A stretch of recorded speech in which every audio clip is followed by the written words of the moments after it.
Veja no Parlamento Brasil. Amazonas quer reduzir os impactos das enchentes anuais. Mato Grosso aprova lei para incentivar a energia solar. Rio Grande do Sul ouve a população sobre volta às aulas e o impacto da pandemia na educação. TV Câmara ensina a como descartar corretamente o isopor. E a TV Alerj apresenta Cabo Frio, o Caribe brasileiro.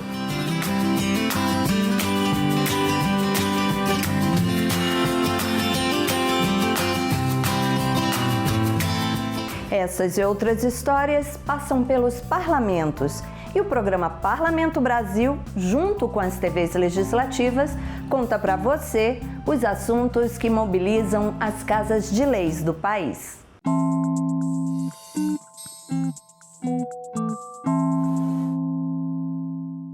As enchentes são comuns no Amazonas, todo ano tem.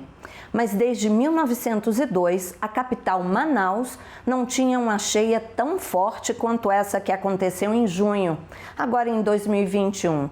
Foi um recorde. Os deputados estaduais tomaram uma série de medidas para aliviar o sofrimento da população. A TV Aleã fez uma reportagem especial sobre o assunto, que estreou no novo programa da emissora, o Repórter Aleã. Na terra onde os rios são estradas e o encontro das águas encanta quem passa por aqui. Cada gota de água que cai neste lugar influencia diretamente na rotina da população. Anualmente, as cidades localizadas às margens dos rios convivem com a realidade da subida e descida das águas. E 2021 é um ano marcado pelas altas históricas nos rios da região amazônica. O começo do ano já foi bem chuvoso, fazendo com que o nível dos rios subisse de forma generalizada para as bacias. E de lá para cá os níveis foram subindo dentro do normal. Isso fizeram com que a gente chegasse agora ao final do mês de maio, princípio do mês de junho, com níveis dos rios bem acima do esperado, inclusive batendo recordes históricos aí para diversos municípios e deixando o estado praticamente todo com municípios em situação de pelo menos algum ponto inundado. O Rio Negro alcançou a cota de 30 metros e ultrapassou em pelo menos 3 centímetros a última cota recorde registrada em 2012. Essa já é a maior cheia registrada nos últimos 119 anos. Ao menos 24 mil manauaras espalhados por 17 bairros da cidade foram atingidos diretamente pela cheia histórica do Rio Negro. Casas, comércios e pontos turísticos da capital foram tomados pelas águas. Não é a primeira vez, a gente não pode esperar que daqui a 10, 5 ou no próximo ano também já pode ser uma maior e a gente tem que se planejar. Eu acho que o momento agora é de planejar para que a gente não possa passar por mais esses problemas. Tente amenizar esses problemas nos próximos anos que vão vir. Essa é a realidade de todos os anos que vocês passam? É, todos os anos a gente passa. Aí a gente quase não consegue dormir, por causa que às vezes a gente pensa, aí tem cobra, a gente parece cobra aí vai rato. É um monte de bicho que aparece aqui dentro, né? Aí tem que estar de olho em menino. Fica nesse sofrimento aqui. Olha como é que a gente tá aqui, ó. Estamos esquecido aquele bicho. Mosquito, tudo aqui tem, mano. Aqui tem, a gente vive nisso aqui, ó. Pisa nessa água aí que o defeito tá cheio de ferida as pernas. Tudo que não presta tem aqui dentro. Tem jacaré, cobra, tudo.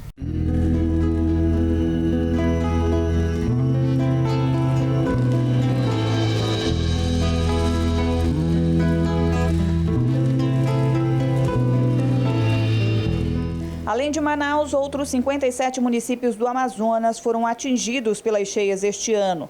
A cidade de Anamã, no interior do estado, foi totalmente inundada. Com as ruas alagadas, os moradores adotaram canoas como meio de transporte.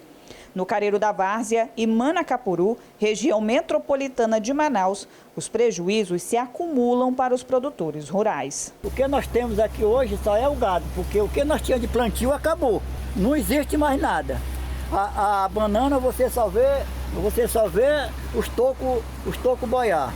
Então o gado agora é que nós vamos lutar para nós safrar o gado. Mais de 16 mil famílias amazonenses tiveram perdas na produção agrícola devido às enchentes.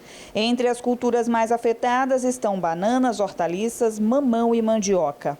De acordo com o Instituto de Desenvolvimento Agropecuário e Florestal Sustentável do Estado do Amazonas, o IDAM, o valor das perdas já soma mais de 189 milhões de reais. Nós precisamos fazer frente a essas questões que angustiam o produtor. Ela afeta toda a economia do estado e principalmente os produtores rurais. E muitas vezes não tem como colher a sua produção, né? Segundo o CPRM, são pelo menos 230 dias de cheia, o que corresponde a quase 2/3 do ano. Na Assembleia Legislativa, os deputados trabalharam para minimizar os impactos da cheia no Amazonas. Aprovaram a anistia de dívidas de micro e pequenos empresários dos setores primário, comercial e de serviços com a Agência de Fomento do Estado, que tiveram suas atividades afetadas pela enchente. Destinaram cada um R$200 mil em emendas para a compra de cestas básicas e envio de ajuda humanitária a 40 mil famílias do interior do estado. Pediram a prorrogação do auxílio enchente junto ao governo, que destinou R$600 em 3 parcelas de 200 para mais de 100 mil famílias afetadas, além de acompanharem de perto os trabalhos das defesas civis do estado e do município, visitarem as cidades alagadas e realizarem reuniões e audiências na busca de alternativas para diminuir o sofrimento da população. Nós aqui da Assembleia, nós demos agilidade em aprovar os projetos que foram encaminhados pelo Executivo, o auxílio para enchente foi aprovado aqui de forma rápida e dessa forma nós podemos ajudar e contribuir com essas pessoas que estão afetadas pela enchente. Em praticamente todo o Amazonas, a cheia causa inundações e prejuízos. A vida nas cidades amazônicas está ligada ao rio, local de onde o caboclo tira o seu sustento. Mas, a cada nova enchente, o ribeirinho vê o seu sustento sendo levado pela força das águas. Águas que tornam essa região um encanto.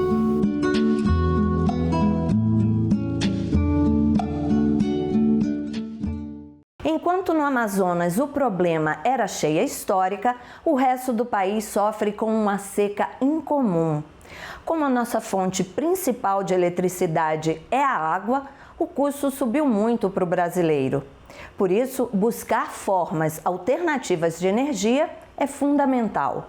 Em Mato Grosso, uma lei que mantém a isenção de ICMS para a energia solar causou polêmica.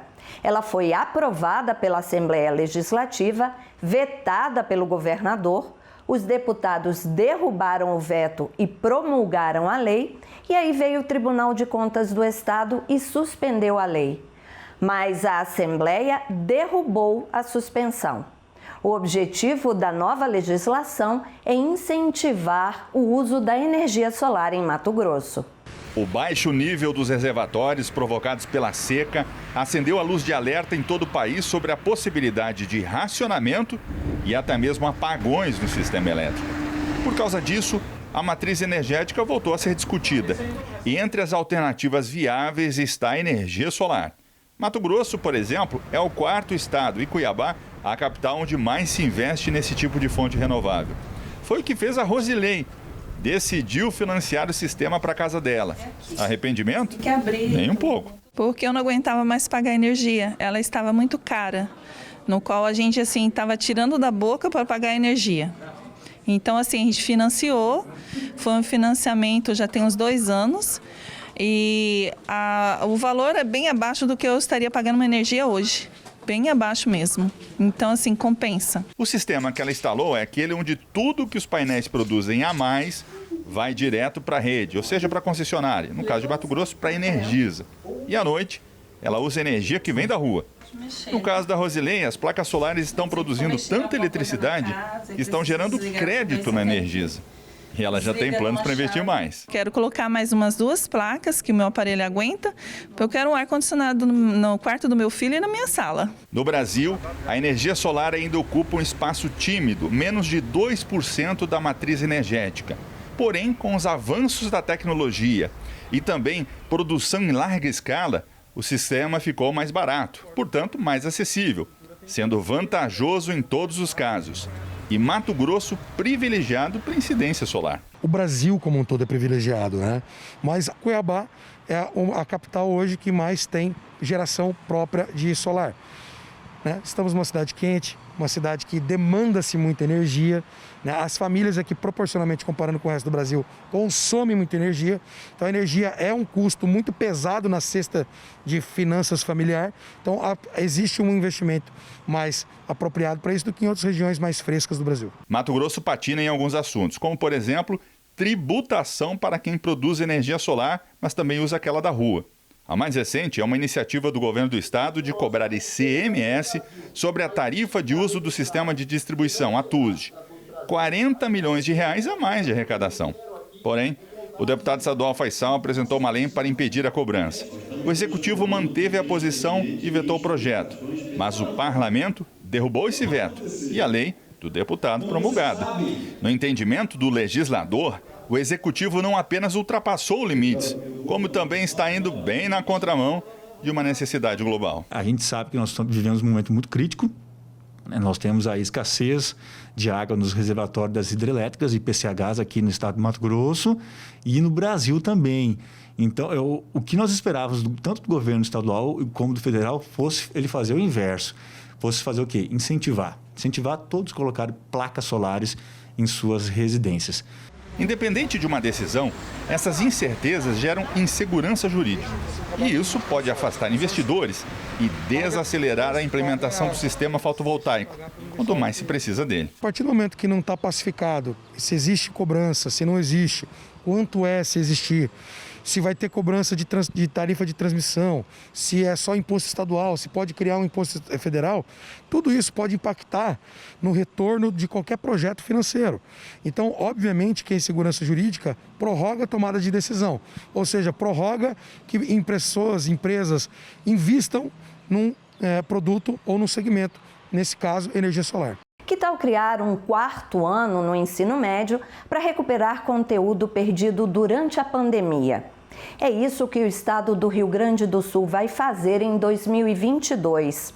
O reforço escolar pós-Covid foi uma das preocupações da sociedade gaúcha, apontadas em uma pesquisa encomendada pela Assembleia Legislativa do Estado. Reforço escolar, segurança sanitária e investimentos em tecnologia e infraestrutura. Estes são os 3 principais eixos de trabalho para a educação recuperar o terreno perdido durante a pandemia. As conclusões fazem parte da pesquisa encomendada pela Assembleia ao Instituto Pesquisas de Opinião para avaliar as consequências da pandemia no aprendizado de crianças e adolescentes. A pesquisa mostra que a sociedade gaúcha está muito preocupada com o déficit, com as perdas em termos de conteúdo, de conhecimento. Inclusive, indicam que a principal ação que a Assembleia, como a Secretaria de Educação, deve se preocupar é com a recuperação das aulas, recuperação dos conteúdos. A pesquisa ouviu 1.500 pessoas em todas as regiões do estado para identificar os principais prejuízos na educação e ouvir sugestões para superar a situação. O estudo, realizado entre 19 e 24 de junho, integra o circuito de seminários que a Assembleia está promovendo para projetar cenários no pós-pandemia nas áreas da economia, educação, saúde e social. 1/3 dos pais indicam os problemas emocionais, a falta de foco, a falta de atenção, a distração da criança e a dificuldade do pai em atender às necessidades pedagógicas das crianças. Então nós teremos déficits e isso, inclusive, eles dizem que a Assembleia deve pensar em leis que criem atendimentos psicológicos para alunos e professores para o pós-pandemia. Mais da metade dos entrevistados responderam que as aulas presenciais deveriam retornar somente após a vacinação de toda a população. São 55,8% que pensam assim, enquanto 23,5% entendem que o ensino presencial precisa ser mantido sempre que possível. A grande justificativa para essa diferença é a insegurança sobre as condições sanitárias das escolas, mas todos concordam que o retorno é importante. Que eles dizem assim, marca que eu não considero seguro, mas eu sinto a necessidade de voltar. Eu sinto que meu filho precisa voltar para a sala de aula, mas eu preciso de segurança. O presidente do Legislativo afirmou que a pesquisa será usada como base para iniciativas da Assembleia para reduzir os impactos negativos da pandemia na educação. Gabriel Souza destacou o compromisso da Assembleia com projetos para a recuperação de conteúdos, qualificar protocolos sanitários, incluindo a aquisição de EPIs para as aulas presenciais e com a compra de computadores e outros aparelhos para garantir a qualidade das aulas online. Para obter os recursos necessários para colocar as medidas em prática, o presidente lançou uma ideia. Colocar uma legislação que os empresários possam ter interesse em adquirir, em trocar ICMS corrente, tributos correntes por investimentos na educação, naturalmente de maneira dirigida pela gestão, pela Secretaria de Educação do Estado. A secretária de Educação, Raquel Teixeira, que também participou do ato de apresentação da pesquisa, anunciou que o Estado planeja criar o 4º ano do ensino médio para quem precisa recuperar conteúdos e quer incentivar o retorno de quem abandonou o 3º ano. Temos que ter um estímulo de retorno desses alunos. Estamos estudando formas de fazer uma bolsa de permanência para esses estudantes do ensino médio e vamos também abrir um 4º ano opcional para aqueles que terminarem o 3º ano e não se sentirem preparados ou seguros para continuar na sua vida, seja indo para a universidade, seja indo para o mundo do trabalho.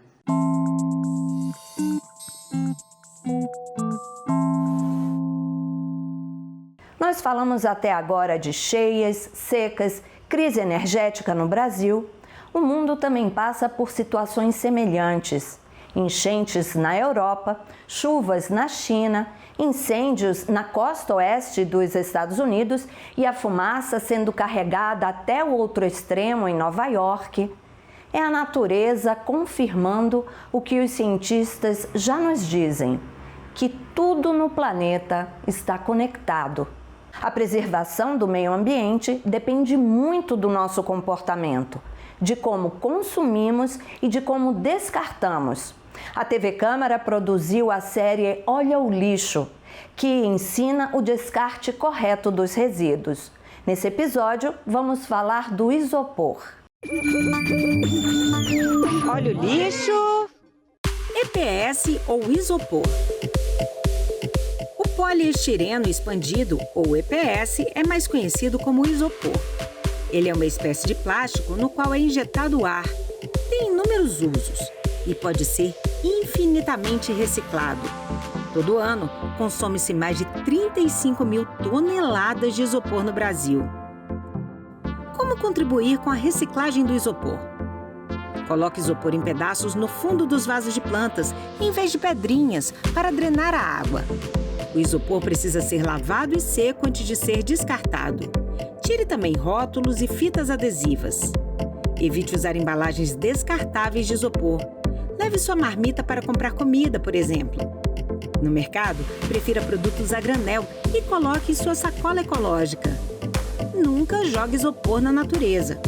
Na coleta seletiva, jogue na lixeira vermelha, junto com plásticos. Eles colocam numa máquina que moe esse material, fragmenta ele, torna partículas menores e com a temperatura ele se torna, na sequência, pela mesma máquina, um material aglomerado, assim, que ganha peso e uma forma mais adequada para ser processado para usos diversos posteriormente. Então, essa é uma maneira simples, relativamente simples, e de baixo custo para fazer essa primeira etapa da reciclagem do isopor.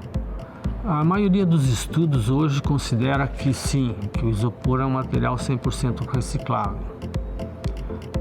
Na sua forma geral, ele o é, tanto que já existe toda uma cadeia de uso desse material que permite algum retorno financeiro para aquelas pessoas que estão envolvidas com esse trabalho. Então é sempre recomendável que se faça a reciclagem da maneira simples, né, mas que seja eficiente, que esteja de acordo com as normas ou com o costume daquela comunidade, né? A Câmara dos Deputados tem um projeto de lei que trata da proibição do uso de embalagens de isopor em mercados. A Política Nacional de Resíduos Sólidos, aprovada em 2010, obriga fabricantes, importadores, distribuidores e comerciantes a garantir o retorno dos produtos à origem após o uso pelo consumidor. Faça você também a sua parte.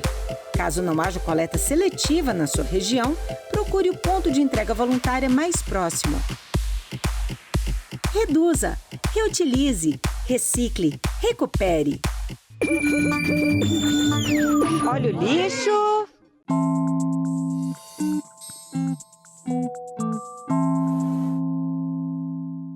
Eu não sei você, mas morando aqui em Brasília, eu tô com muita vontade de pegar uma praia. Só esperando passar a crise do coronavírus e botar o pé na estrada. E tem muita gente pensando assim, viu?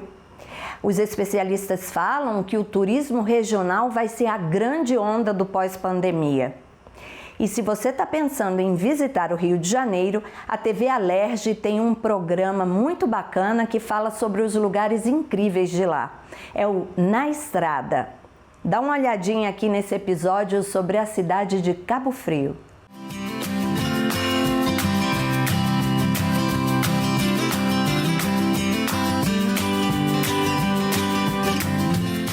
Cabo Frio faz parte da região dos Lagos, no estado do Rio de Janeiro. Fundado em 13 de novembro de 1615, a cidade é considerada a 7ª cidade mais antiga do Brasil. Cabo Frio tem vizinhos ilustres. Faz divisa com os municípios de Arraial do Cabo, Armação de Búzios e São Pedro da Aldeia. A cidade se estende por 410 quilômetros quadrados. Cidade mais desenvolvida da região dos Lagos, na costa fluminense, Cabo Frio é uma das belezas naturais mais impressionantes do nosso país. Águas cristalinas, areias brancas e vegetação incrível são o que fazem deste local um verdadeiro paraíso no estado do Rio de Janeiro.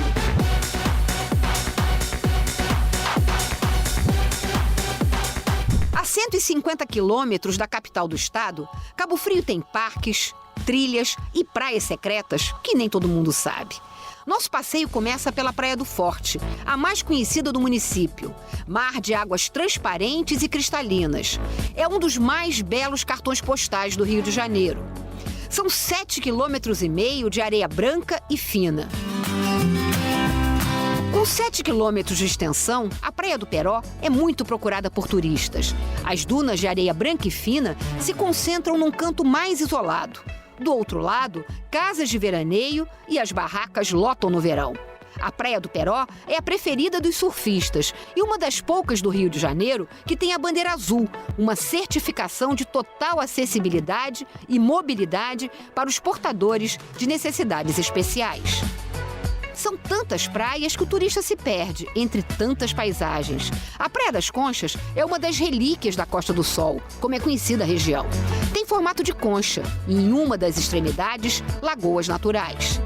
Tem ainda a Praia Brava, de águas agitadas, adorada pelos surfistas. A Praia das Palmeiras, a Praia das Dunas, a do Foguete.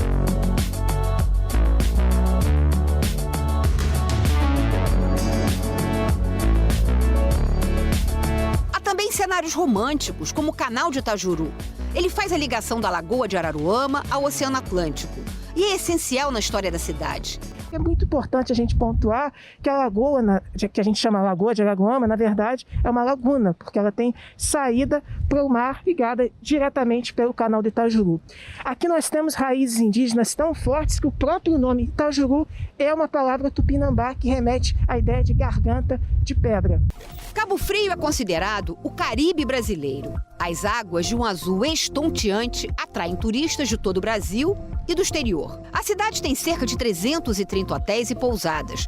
E no Carnaval de 2020, chegou a receber 700 mil visitantes. Do pau-brasil às salinas e da pesca ao turismo. O foco da economia da cidade sempre se renovou quando foi necessário. E hoje, quem vem a Cabo Frio pode conhecer o passado num delicioso passeio de barco.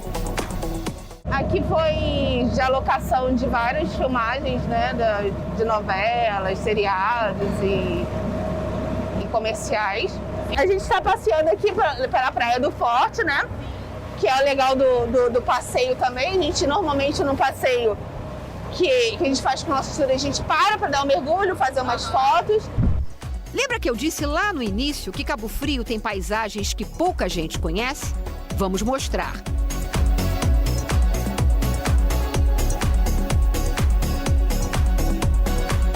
Nós acabamos de chegar na Praia do Peró. A praia, linda, de areia muito fina, é o acesso a visuais incríveis. Não demore, chegamos a uma prainha linda. Chegamos, essa é a Praia do Pescador. Ó, praia bem rústica, né, bem tranquila. Esse costão rochoso aqui, ó, tem uma mistura junto a essa areia mais granulada. Mas é nas dunas muito brancas que é possível garantir uma adrenalina no passeio. Que tal descer de prancha, surfar nas dunas? Você vai agora testar, é que você sente mais segurança. A Débora bem que tentou. A 7ª cidade mais antiga do Brasil mistura belezas naturais e construções seculares. Mais um pedacinho dessa terra que guarda descobertas, exploração, ocupação, o passado indígena e a escravidão. O passado do estado do Rio de Janeiro.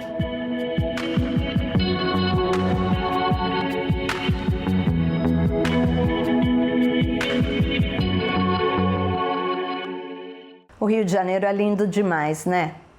Lembrando, pessoal, que de acordo com o setor de turismo, a retomada total depende diretamente da vacinação. Então, se já chegou a sua hora, vá se vacinar. E não esqueça a segunda dose.